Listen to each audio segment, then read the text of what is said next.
Thank you. Ahmed, would you like to start introducing, or would you like me to start? I can start. Go ahead. So as I said, my name is Ahmed. I am originally from Algeria. I'm an education specialist. They call me a peace and conflict education specialist with Generations for Peace. And I am also freelancing with Five Oaks Consulting with Tosca. And I have a background in adult education. I have a PhD in education policy and an MPA in public administration with a concentration on international leadership of international organizations.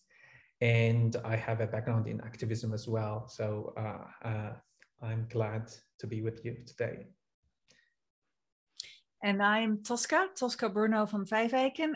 The name of my consulting practice is Five Oaks Consulting. And a lot of people are saying, well, why Five Oaks? And that is because, and Joel may know this because his Dutch is undoubtedly impeccable.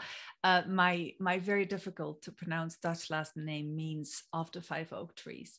And so I'm a former international development practitioner who then became an accidental pracademic. I used to work as a development practitioner at the World Bank, with the United Nations, with NGOs, and with an EU-focused think tank based in the Netherlands, where I'm from, but I live in northeast of the US. And then became an accidental pracademic at the Maxwell School. Ahmed just mentioned it, which is the school, the School on Citizenship and Public Management in the US, here in Syracuse in upstate New York. And the Maxwell School is the #1 school in the US for public management and links that explicitly to citizenship. So I ran a program there on transnational NGOs, and we really focused on the NGO as an organizational beast, if you will, as the organization being the unit of analysis. And then became an independent consultant. And so how did Ahmed and I came to the topic of virtual team leadership? So I do work most broadly on organizational development, leadership development, governance, organizational culture change, and leadership development.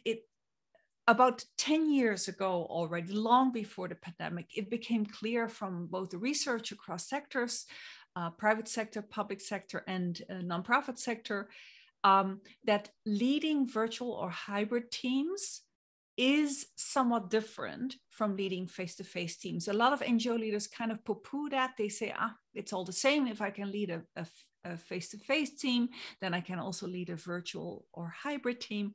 And the reality is that that is not true, and it's not proven by the research and practice to be that way.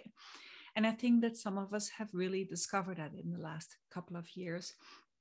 And so Ahmed and I, together with others, developed a new, fairly new, launched last year, a course for NGO leaders on virtual team leadership skills. So there's a lot of course material out there on virtual facilitation, meeting facilitation, etc. Our course is really focused on leading a virtual or hybrid team. How is that different from leading a co-located team?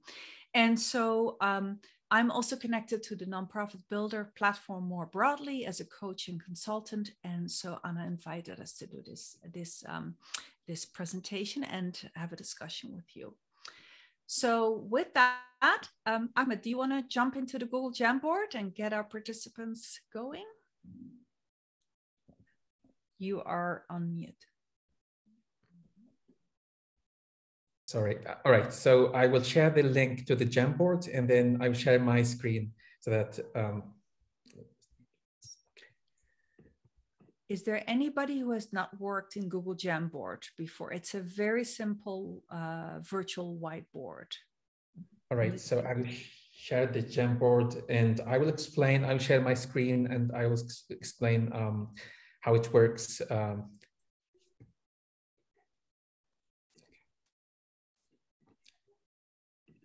So can you see my screen yet now? All right. So it's very simple. Jamboard is like using a whiteboard to put stickies on. So here's this icon where you can click, and then choose any color. You can stick to a color or use any color you want, and then you write anything that you want, and then you click save. This is in French here. So you click save, and then you have your sticky. You can like move it anywhere in the board, and then you can tilt it if you want, or you can like increase its size or something. You can even like put a text and write directly, then that's also possible. Is it clear? Or I've also put in the chat blow-by-blow instructions for how to create and write a sticky. So if you can go to the Jamboard, click on the link, and then answer the first question. What are the pain points when it comes to virtual team leadership in your experience?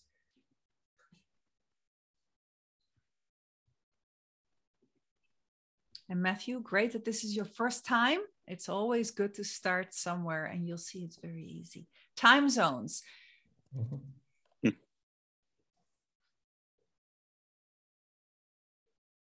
I will ask something about that in a moment, but let's see what others come up with. You can, if you want, choose your own color. Creating a sense of community.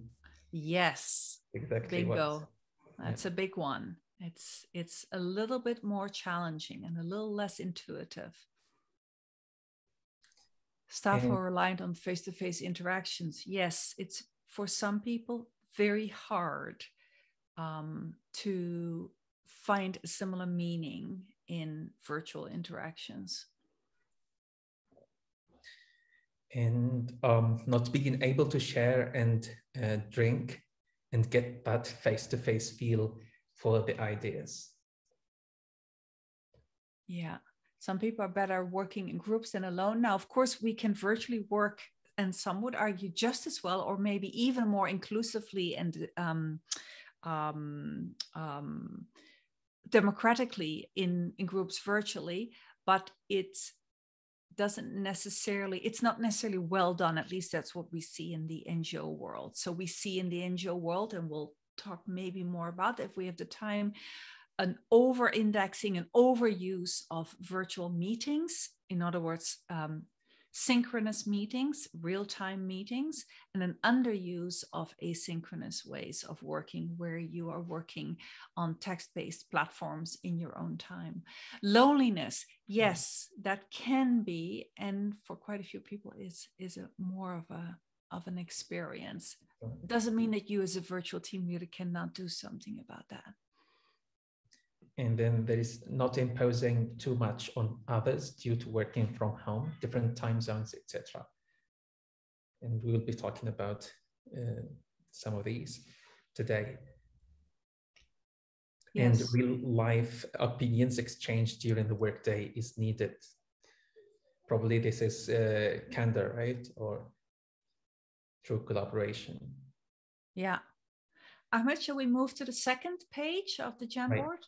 Talk about some of the lessons. So the link will be available for you to continue putting if you want later. And the second prompt is, what is one lesson you learned on how to be a better virtual leader and manager in the past year? What are the lessons that you learned? Interesting. Matching technology with behaviors and training. I would like to hear that person talk a little bit more about that.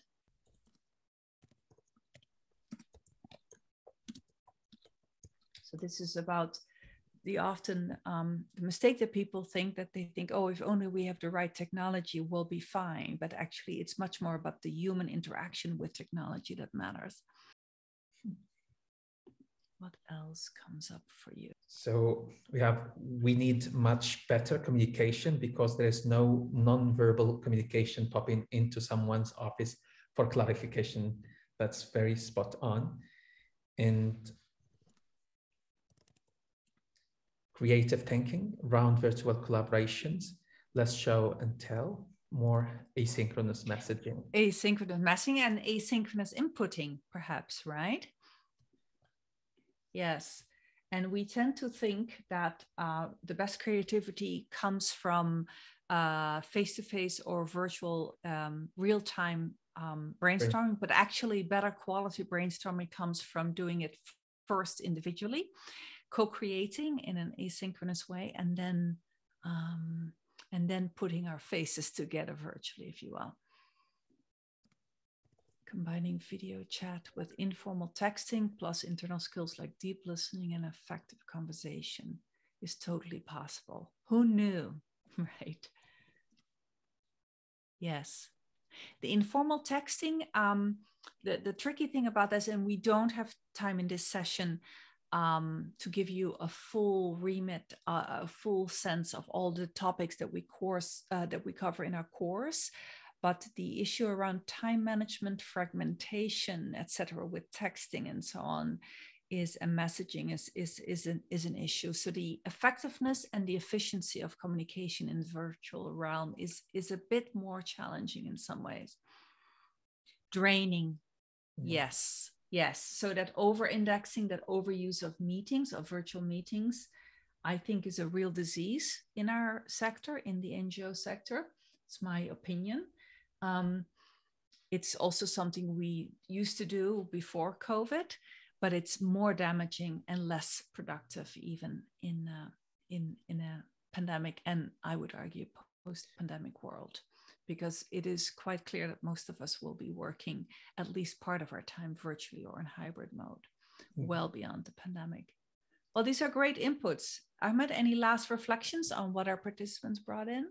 Yeah, I'm just in the full course, we have resilience as one of the big topics in the bigger course, but we're not going to talk about that because this is a very short session. But yeah, that's very right.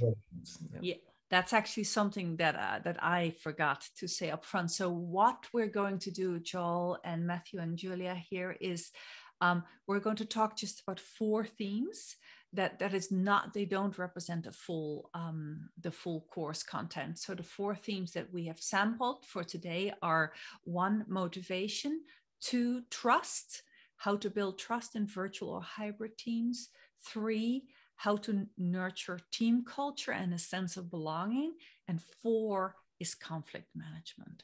Yeah. So maybe, Ahmed, shall we go there? Shall we go to some of our content?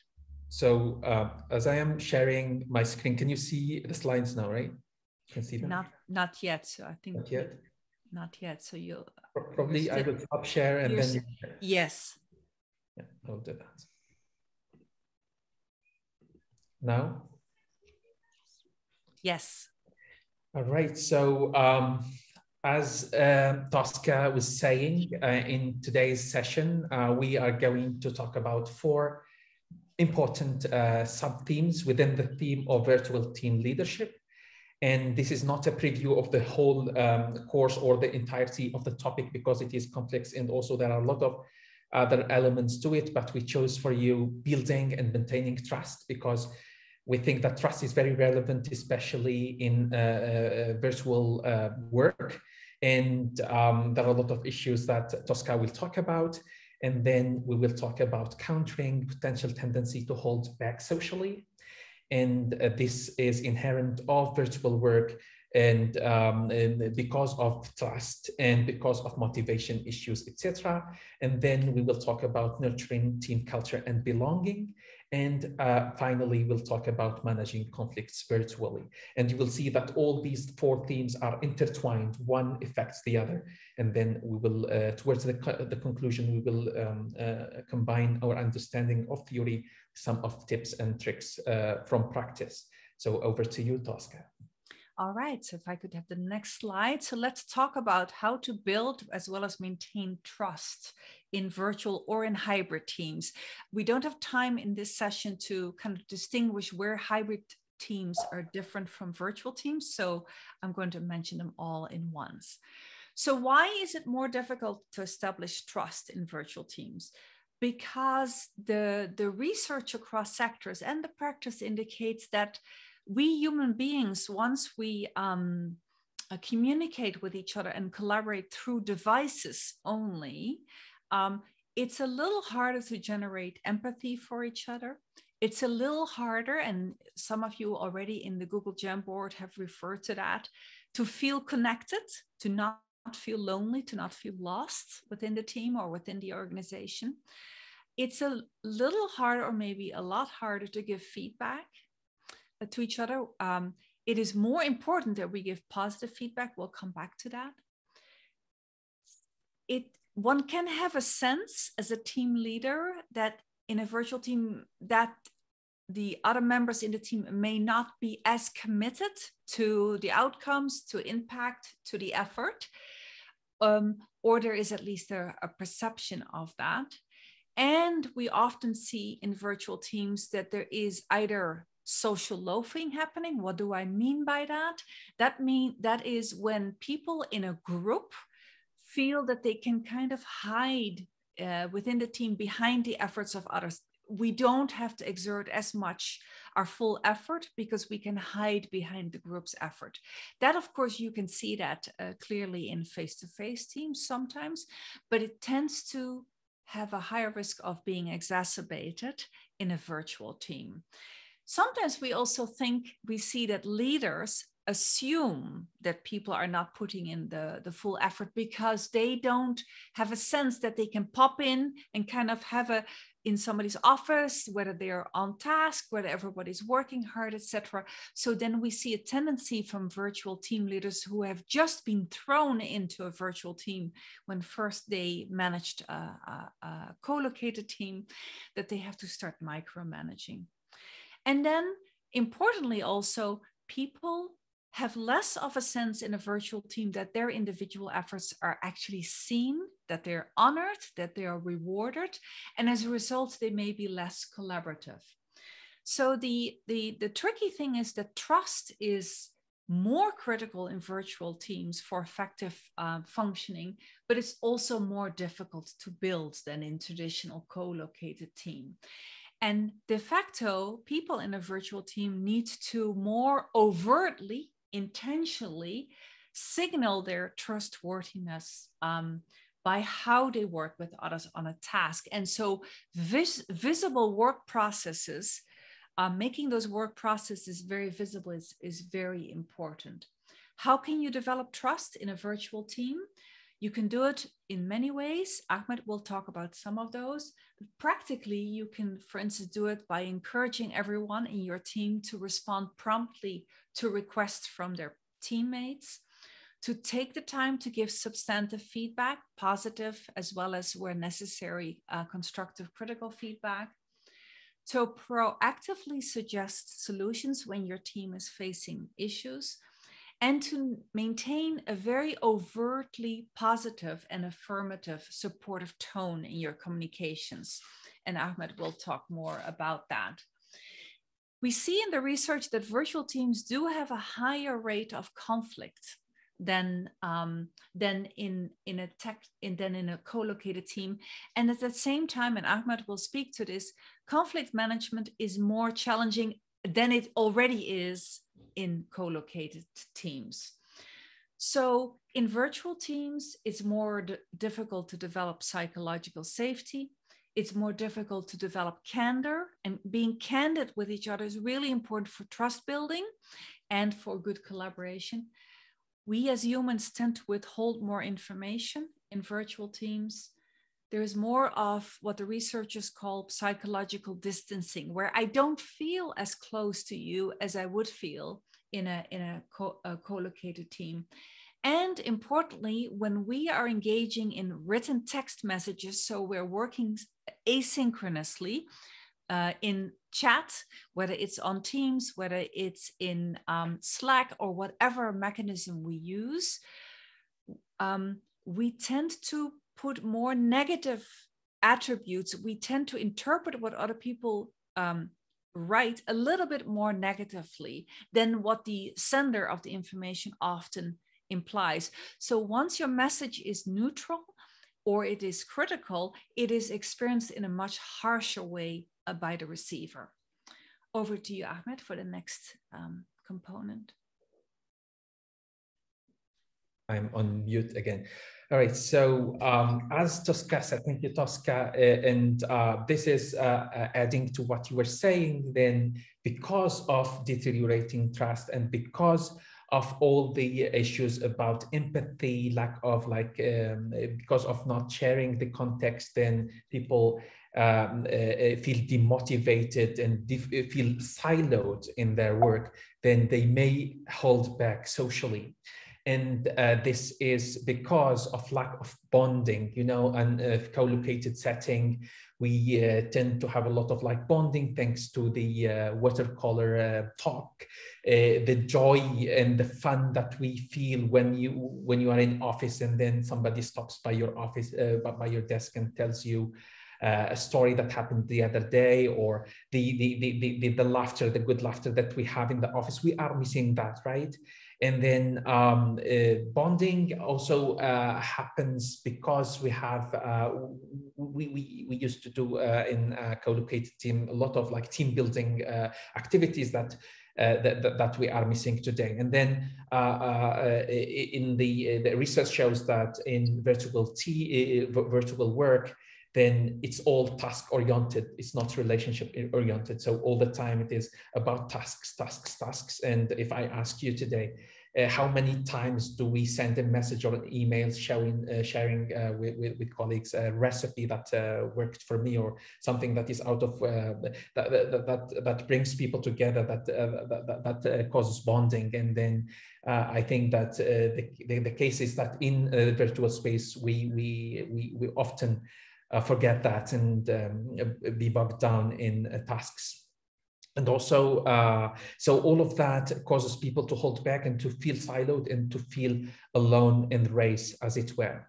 And to remedy that, as Tosca said, then we have to concentrate as leaders or team members. We have to concentrate on bonding, try to multiply caring talk, and also use a supportive and caring tone and communication, and also be responsive as much as you can and quick to respond, because silence is also misinterpreted very much in the virtual space, as we will see in conflicts. So multiplying also check-ins, personal check-ins, where we check on each other and then establish that personal report as well. And overt and explicit expression of affection as well is very important, and the use of humor and emotions in the virtual space, because in text-based messaging and text-based communication, it comes out as dry and not as rich and as caring as it should be. And then we will see in the conflict management section how to do that. Over to you, Tosca. Yeah, thanks. So the next slide, please. We will talk a little bit about how in a virtual team setting to consolidate and strengthen your team culture when you feel that it's not as clear how you would build and maintain team culture.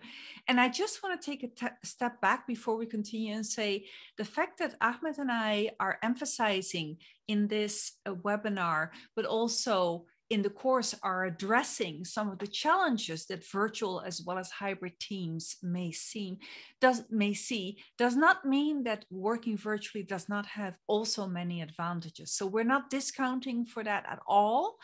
We're not denying that. We're just saying it can have many advantages, but there are also some things that are distinctly differently about virtual teams and that can be extra challenging. So how, as a leader, do you work with that?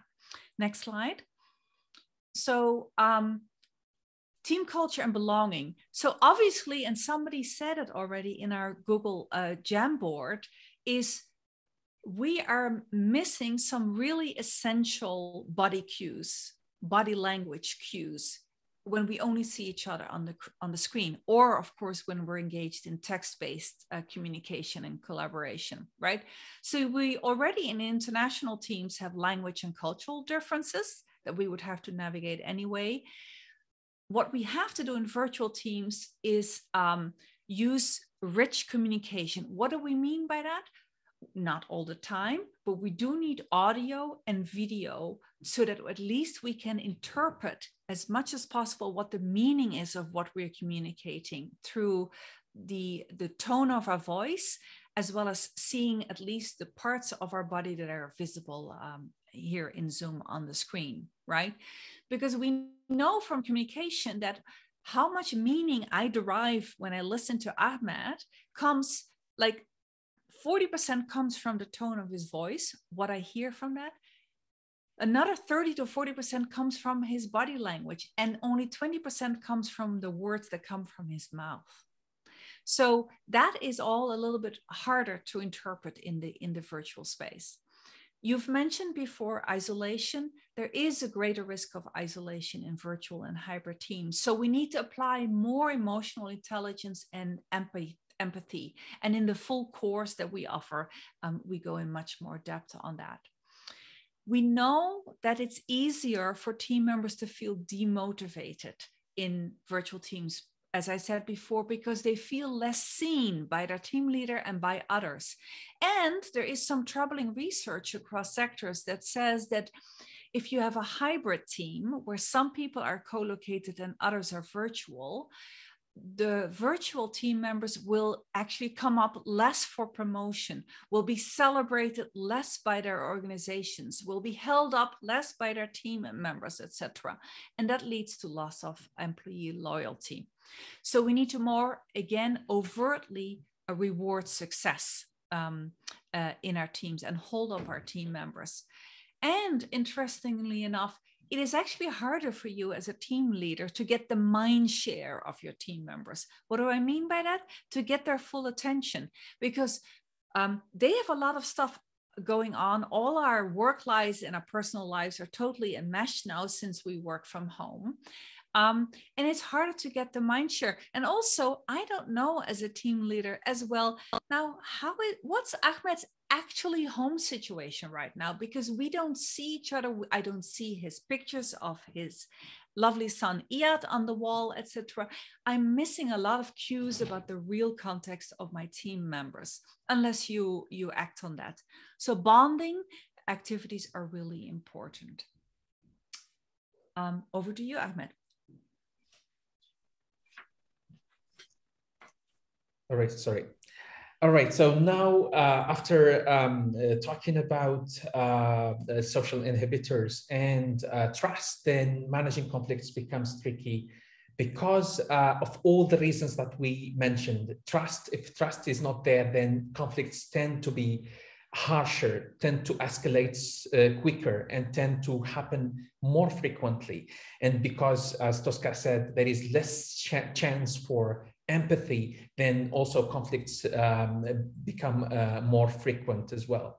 And also, as Tosca said, the modes of communication, because especially in text-based messaging, emails and team messages, messaging, for example, then if you send a message, then it's only 20 or 30% of the communication that goes through, and you are deprived from all the facial expressions, body gestures, and contextual clues that exist. And if the message is deprived from all of that, it will be susceptible to misinterpretation, because we as humans tend to make assumptions in the face of lack of information. And this is why conflicts become difficult to manage, especially in the virtual space. So what do we, and then also, as Tosca said, because we are dispersed globally, and then there is also this question of multicultural or cross-cultural communication, the cultural difference between the different team members then becomes also an issue, and the message is interpreted against a background that is not shared by the members most of the time. And one of the main tips that we want to share is try to use as rich as possible the mode of communication. So if there is a situation that matters, then try to avoid text-based, because text-based is the poorest mode of communication. If you can do a phone call, do a phone call. If better, do a video call, then the video gives you more chance to express via body gestures and facial expressions, and face-to-face is the richest of them all. Then try to opt for the richest mode of communication, especially if the situation is sensitive or is prone to conflict. Also try to give the benefit of the doubt.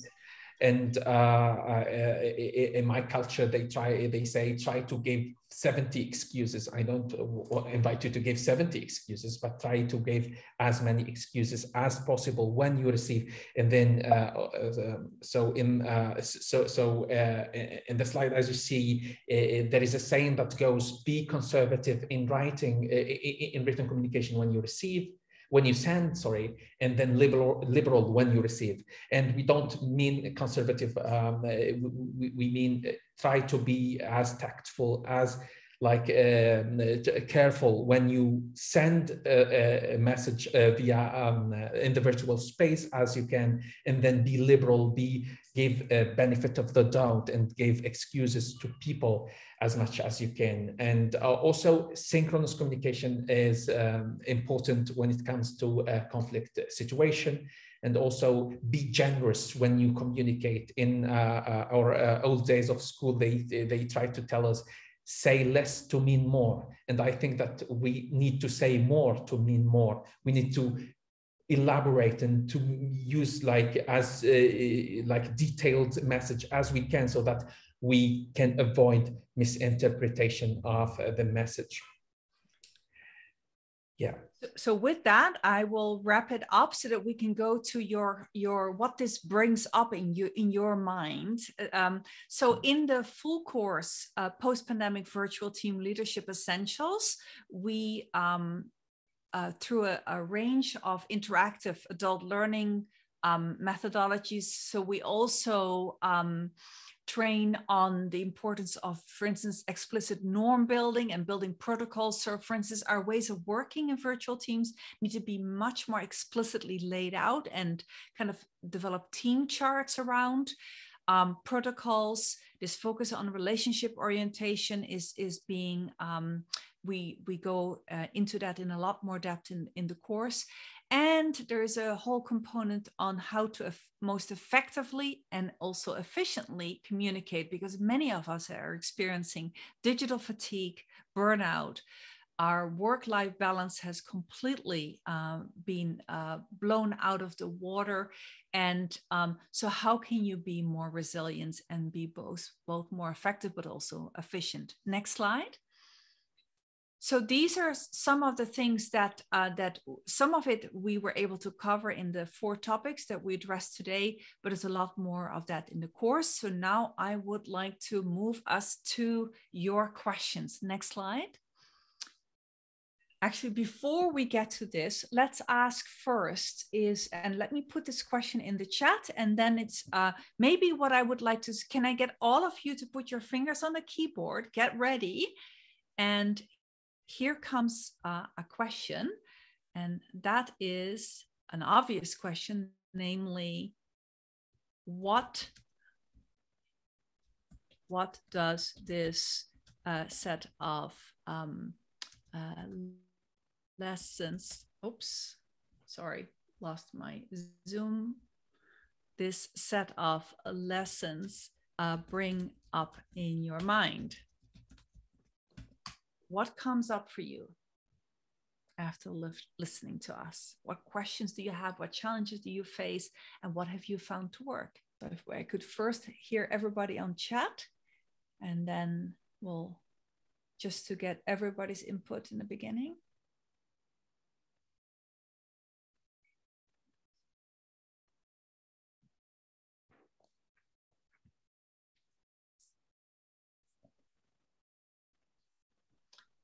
Martha says better coaching for managers. Yes, more explicit coaching. Let's not assume it's the same thing entirely as face-to-face teams. Matthew says visible work process, and that spoke to you. Yes, in an expositive, non-time intensive way. Yeah, if you want, Matthew, we can go more into that in this session. So please ask. Being more explicit because we communicate a lot in text. Yes, that is a critical point, Julia, is this, we tend to think as human beings, because we are relating to each other through devices in virtual teams, that we can become, as Ahmed said, more task-oriented we go there naturally. We become even more task, like he said. But actually in virtual teams, we need to be more relationship oriented than in face-to-face teams. It feels counterintuitive, but really, really the case. I think also particularly for lawyers, because we're very verbal and we tend to write. You tend to write and write well. You tend to also, and this is a generalization for your discipline, the law discipline, but you tend to be very persuasive in your style. And I don't now mean that your ability to persuade, but you're going quickly to advocacy, advocating for your point, trying to persuade somebody else. And on text, that can get harsh very quickly. Is that what you were saying, Julie? You want to tell us more? I think that in our team in particular, this is definitely not as bad as I have experienced in the past. So I'm happy that we are with sort of more mellow lawyers. We are not being cross-examined every time you open your mouth. But we just have a tendency to write a lot or to want to see things in writing, because then we can properly analyze what it says, or, and sometimes you just need to explore in other ways. Yes. And there are, other NGOs like Amnesty. I've done a lot of work with Amnesty. Very tough cultures. Greenpeace doesn't have as many lawyers, but it has some tough cultures. And in a virtual space, that can get actually more problematic still. Martha, tell us more about that long thread that you told us about, where you were talking about non-work things and what made it. What are you thinking about that now? You want to go on? You can pick the mic if you want. Yeah. It was a conversation that started to be related to a work topic. We were talking about croissants. Like, I could go there, but anyway, and I kept I was sort of the center of it, and I was nudging it because we were having so much fun. And then I had this sort of gulp that, oh my gosh, I've just basically shut the organization down. Everyone is contributing to this. And I think ultimately that 10-minute was such a great team builder and great for people experiencing fun and playfulness in a work setting. So I'm thinking now that it was actually a very positive 10 minutes spent. It probably was. And there are organizations who are really good in this, and maybe you already do this, is who have separate, like for instance, if you use Slack, they have separate channels for that, for hobbies, for griping, for exchanging jokes, right? For exchanging talking about soccer, for instance, right? So there are channels for that so that people can relax, because that's what they do in the corridor, right? So much of what happens in the corridor and in the kitchen and around the water cooler is so essential for creativity, for motivation, for innovation, and for bonding. And as much as possible, we need to recreate that. Ahmed, what comes up for you from these inputs? Yeah, it's very interesting because I was reading an article that I can share later about soft work. They call it soft work, and it's like as important as hard work. And it's all about these like chats, and even if it seems not serious or not like relevant, but it is very relevant because it serves other issues like bonding and motivation. And also it can turn to a discussion, an intellectual discussion about work later. That's right. Joel, you want to talk to us about, you sound like you work in a great culture, and maybe you and Julia can both talk about, you started virtually from the beginning, right? That gives you certain advantages if you all have the right set of habits and behaviors, as somebody said. Talk to us about what advantages you think that gave your team, and talk to us about what you mean when you said it's not without problems either. Yeah, sure. So I joined the CCCA in October, and a year and a half leading up to that, I was like most people in work. I had moved from a physical location to my home, and I was leading a hybrid team. And that particular team, a small team, did very well, both face-to-face and in a virtual setting. So that wasn't the case with all the teams in the organization that I was working for before then. And the culture of previous organizations compared to the one I'm in now were also not as strong or as healthy. So I'm comparing the CCCA culture and approach to work to, 20 years worth of working in other organizations. And I'm certainly feeling and sensing how effective we are despite doing it virtually. So that was kind of leading to my who knew sort of comment on my post-it note before. It's like, I wouldn't have thought it could run this smoothly. Having said all these positive things, it's not without its problems. We have to be very good, and we are getting better at identifying what we're not doing well. One of the early conversations we had, for example, was it is very task orientated in our meetings. And, this lack of check-in, this lack of making sure we have the right psychological space or health during meetings could be an issue. You've got one side of the coin where you might try to make the meeting as efficient as possible. We have an agenda, it's got its 10 items, we've got to get through it in 90 minutes. Let's split the time up accordingly and let's get it done.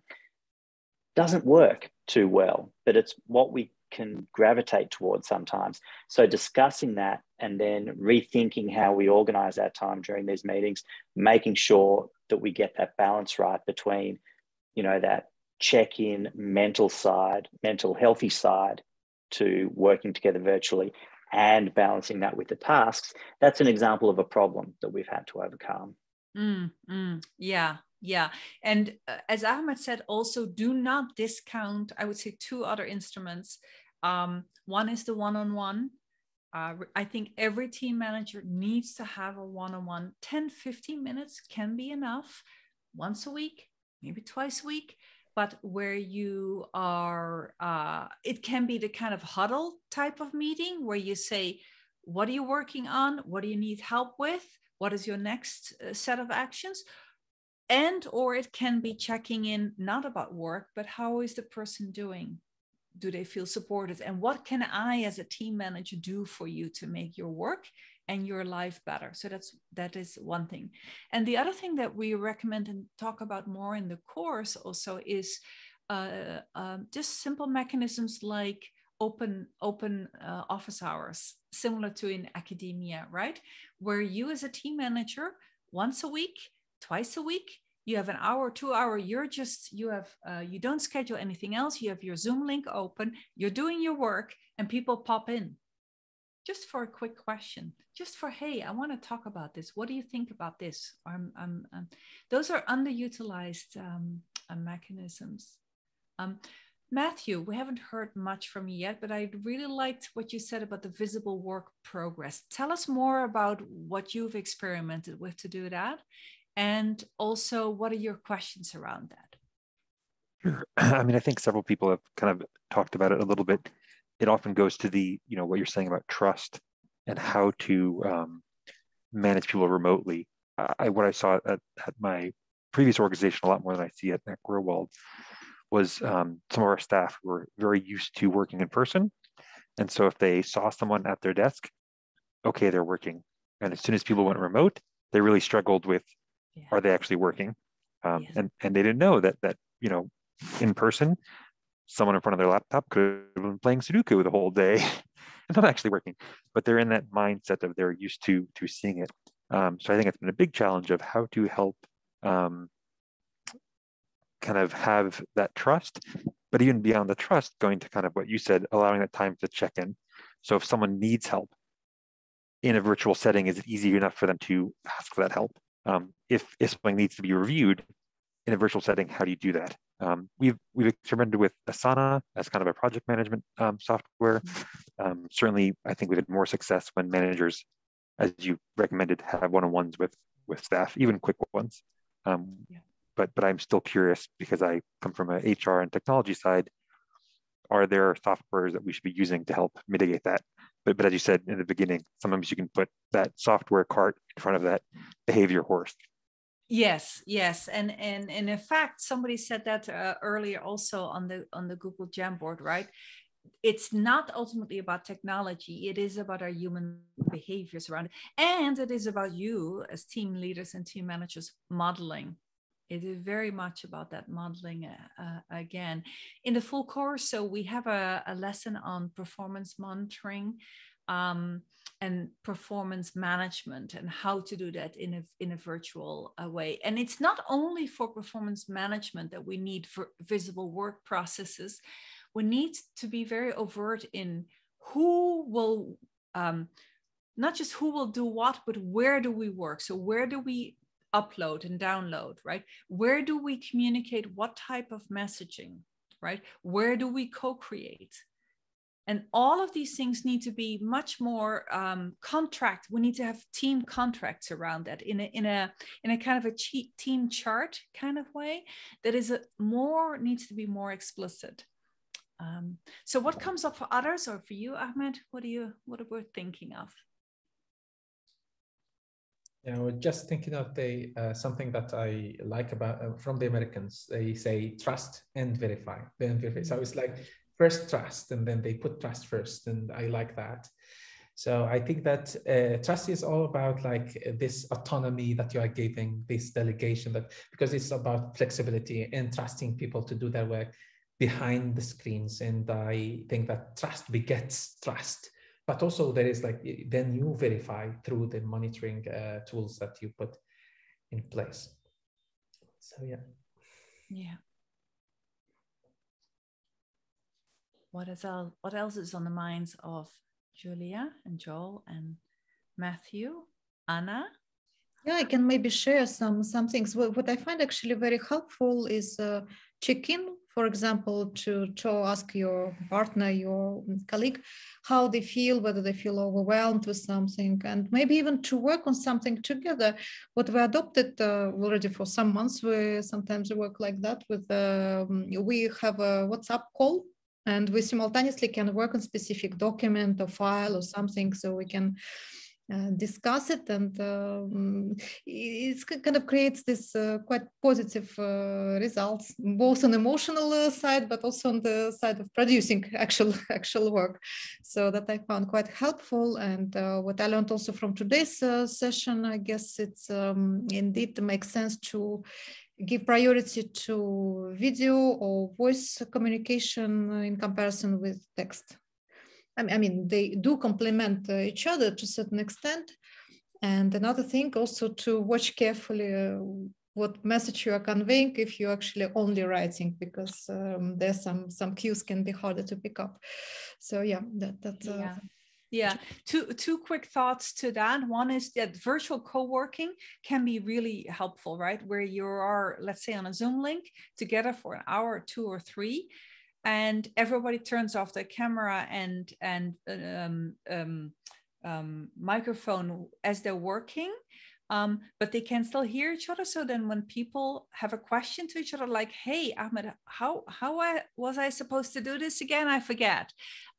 You know, you just put your camera on and say, yeah, I'm here. Let us talk about it. So you can co-create while being live together. I think can be a good way. That balancing, this is my second thought, that balancing, Anna, about how much of asynchronous collaboration do we use and synchronous is something, again, and I don't know, Martha, when you entered the room, but I see a lot.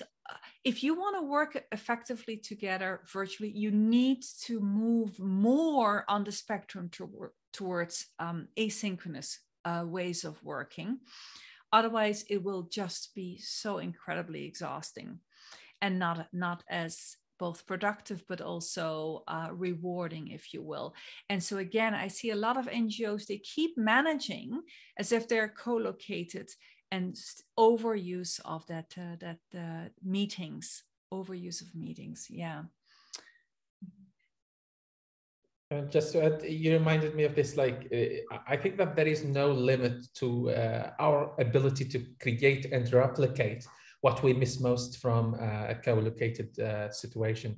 And I remember what we did in the first cohort with the course where we danced online together. if, for example, you want to bond that every icebreaker that you can think of is like applicable online, not all, almost all of them. And then you can just be creative in like replicating something that you used to do on face-to-face in the virtual space. And even like Zoom, Ahmed is referring, we had a dance party at the end of the last course. So we danced for about 15 minutes in front of our laptops. Yeah, of course, some people were slightly embarrassed, but that happens in co-located spaces too. Julia, you have questions? Yeah, it was more of a comment than a question, but something I did more earlier than lately, than so much lately, is do this virtual co-working with a friend. So not with someone that worked within my organization, but actually just someone that also had to work sometimes remotely because they were like in a hybrid situation because of the pandemic, etc. So it was a bit of like, you know, it's one of my best friends. So whenever she had to work from home, then we would just sort of like set a call. And as you said, you hear someone typing, you know, it's not necessarily that you actually see them or whatever, but it's just a bit different from like sitting behind your computer again every day within your house, you know, moving just from like bedroom to kitchen to office to within like, you know, 20 meters of space. I know. And I did find that that was helpful. So perhaps just as an idea, if you have, because for us initially, we were also very, when we were smaller especially, but also for a while, we had a lot of people in Latin America, but then not so many people in Europe, for example. So even like trying to set this sort of virtual co-working with people within my organization was difficult because they're not working at the same hours that I'm working, which is how I ended up sort of like doing this with a friend, and I did find it pretty helpful. So it is interesting how, because that's also an accountability instrument, right? And one other thing that I found really helpful is to play music when when we do virtual collaboration, virtual co-working, real-time synchronous, is to play some kind of quiet music, right? That helps focus.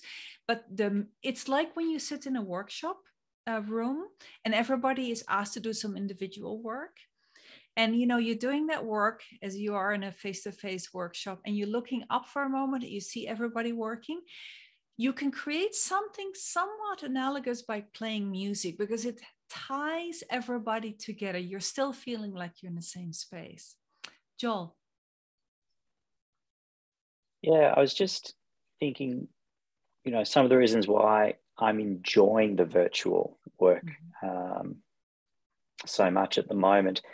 And just to give you a bit of context, the people I work with are in different time zones, and we're not just talking, you know, one side of Europe to another. We're talking the worst possible combination of time zones you could imagine. Especially when I end up moving to Australia, that's just going to put the icing on the cake. And so, you know, I'll get a text from my colleague in Brazil when I'm asleep. And I'll wake up to that text and he'll point something out, maybe on a, you know, financial tool that we're building together. And then 4 hours later, he'll wake up and, you know, maybe another text gets shared, and then it quickly gets converted into a vid chat. It's just one click away. And then quickly I'm sharing my screen. We're both looking at the tool.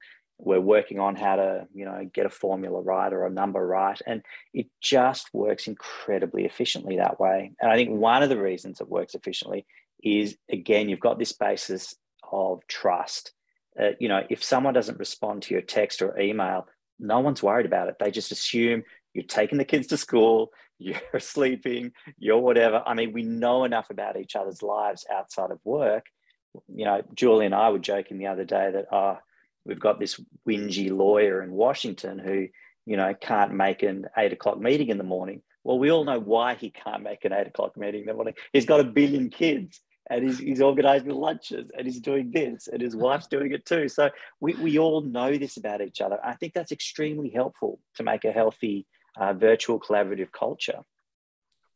Yes, but that means that you have talked with each other about that. So what I said about we have a harder time imagining how our coworkers, what their full context is, you have done that, right? So you've learned about him and you know that he has 1 million kids and he's making sandwiches at 8 o'clock his time, right? two quick things about what you said. Yes, you enjoy the efficiency, and I understand why. And I tend to be a little bit of a productivity beast as well. So I like it too, but it does mean that we're all working more hours. That gets worse. So so there is that downside. But yeah, based on when you feel you can trust. The problem is when managers feel they don't, like Matthew said, I don't really know what they're doing and whether they're doing what they're supposed to doing, then you get into a bit more of a negative spiral, if you will. Julia, do you want to come back in? Your hand is. Yeah, I think that it's also important to realize that, with the colleague that Joel is mentioning, for example, it's a sort of traditional setup, so it's easier to imagine. But I think we also have to be aware that families look very different. People's living situations may be very different. It's very easy to forget that there's not just like one or two models and that they're equally valid, or, they would have their particular quirks that you may just not be aware of because that's not the type of life that you live. Like if you have kids, let's say like if you're married and you have 2 kids, you can easily imagine how like, having 5 kids or like having 3 kids, it's just, it's even more work and it's kind of like more of the same. But then what happens when someone has like shared custody, or like someone is like, they have someone that they have to take care of in their family, or like they live with other people that are, friends or flatmates, that creates different dynamics. Like it's very easy to not be aware of those.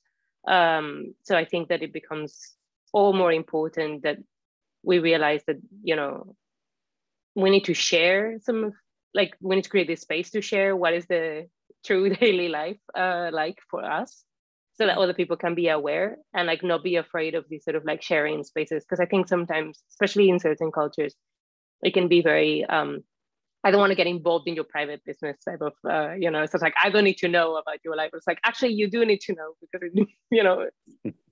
I work from my home life. So there needs to be some, I find that here in America somewhat striking, by the way, as a Dutch person, that sense of, oh, that's, I don't want to bother you. Ahmad, what did you think of Julia's point? It brought some thoughts up with me, but how about you? Yeah, just like thinking about it, but I don't. Yeah. Still need some time. Yeah, probably. Because I was thinking, I really thought that was very important, Julia. What you said is that if you feel that your work and your private life needs to stay strictly separated, and therefore you do not like to talk about your private life setting in a virtual team, that probably is going to potentially cause more issues. That's the kind of thought awareness that came up with for me. Very useful. Martha. I want to describe an interesting dynamic that we've had at our hybrid organization. Certainly there's moments when everyone is virtual. We've actually some of us have just gone back to the office this week. Obviously, as you can see from Matt, wearing masks in an office setting. But the dynamic that we have is several of our leadership team are remote, but their teams are all based at our headquarters, where our executive director and a few other leadership. And so there have been a couple of moments where, and I'm going to go back to what somebody was saying about the trusting environment, where there are agreements between managers who are remote and their team members who are in an office. And then somebody else sees that somebody's not in one day, or not showing up for a call, or coming into the office late. And suddenly there's this little flurry of questions about, is everything okay? And so I just wanted to add it on as part of that important trust building, where undoubtedly most of the leaders and their teams are very clear about what's going on, but because they're not in the office, there's sometimes this perceived like, oh, since my boss isn't in the office, my team members have gone a little loose. So we've been trying to kind of tighten that, build the trust, but also just create really clear lines of communication when things like that come up. Right, right. So building trust, being self-aware around not to put, as Ahmed was so emphasizing, negative attributes on a behavior. Because somebody's invisible doesn't mean that they're not working on it, right? All these things are really, really important. Mm-hmm. Anything else that comes up for you before we ask you to give us your response first in chat in the question that's on the Blackboard here? I want maybe just to add one thing, but there is a lengthy piece of research about theory X and theory Y. I don't want to give a lot of details about it, but maybe you've read about it in the 1970s about there are two types of leaders. There are people who think that people should like be kept at a short leash. We have to be controlled. If you don't control them, if you don't monitor them, then they will loaf and they do not do their work because they cannot be autonomous, they cannot be trusted. And then there are types of leaders who think that people are inherently good, they are trustworthy, they can be autonomous, they can be given, we can delegate things to them, etc. So it's like a spiral of trust or distrust. And I invite you to read about it. It's like very, very interesting if you have not done so. Yeah, very applicable indeed. Well, maybe we should go to the kind of a final question to embed our learning and to maybe take one action step from this. So I just am putting in the chat now. I'd like you to think about this for a moment. When all is said and done, we need to do what in our respective teams? Or alternatively, the question that's on the Blackboard, something that I plan to do differently after today. We're very comfortable sitting with the silence if you're all still thinking deeply. We have Anna saying to check in more with colleagues and to offer help with their work, also to express appreciation with their work. Yeah, check in more briefly, informally, or be available for check-ins and expressing appreciation. Yeah.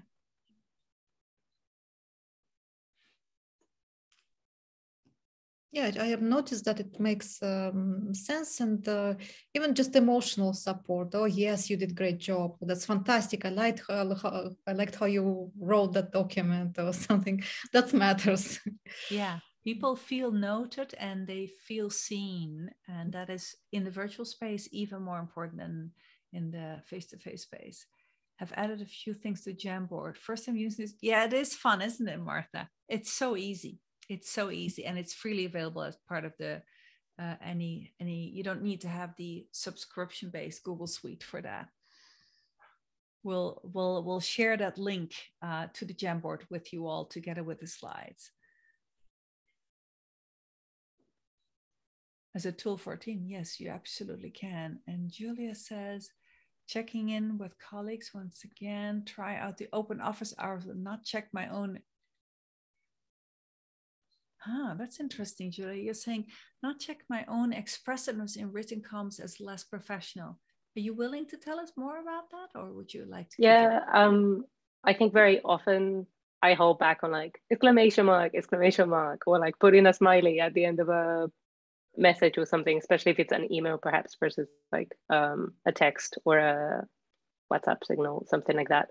And I think at least in my previous work setting, that would have come across as very unprofessional. So it's something you would have done exclusively with someone that you're very close to, like a colleague that is in the same level as you and that you're close with, but no one else really. And I think that our culture is actually fairly relaxed in that sense, but like somehow I still have these old habits of like, I automatically would type in exclamation mark and then I'll be like too many and I would like delete 3 throughout my email because I don't want to come out across as unprofessional. Right, but you feel like you want to. It's useful if you express yourself more authentically in written, in texts that way, right? To come through who you. Sorry, that's bad English. To express how you who you are. Yeah, and I think it's also. I think it's also easier to misinterpret an email as perhaps blunt, or you're not sure what is what the other person is feeling. Are they happy with what you did or not?